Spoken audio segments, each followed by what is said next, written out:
গরম গরম ধোয়া ওঠা চিতই পিঠা আর বিভিন্ন রকমের ভর্তা। আহ, কি মজা! যাই হোক, সেদিন গেলাম শ্বশুরবাড়িতে, দেখলাম শাশুড়ি কিছু চাল ভিজিয়েছে, সেগুলা ব্লেন্ডার করে ফেললো চোখের পলকেই। তো কিছুক্ষণ ওটা বাটারটাকে ভিজিয়ে রেখে তো সে ভাজা শুরু করলো। তো আমি আম্মুকে বললাম যে আম্মু দেন, আমিও 2-3টা পিঠা ভাজি আর কিছু ভিডিও করি, যে আপনাদের সাথে শেয়ার করব। তো আম্মু দিল। তো লাস্টের 2-3টা পিঠা আমি ভেজেছি। পিঠাগুলা অসংখ্য ছিদ্রিয়ালা, সফট, আর মাশাল্লাহ অনেক সুন্দর ফ্লপি হয়েছে।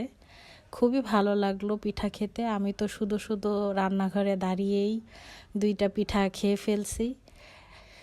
আর এইসব পিঠা ভর্তা বলেন, গরুর মাংসর ঝোল দিয়ে খেতে অসাধারণ লাগে।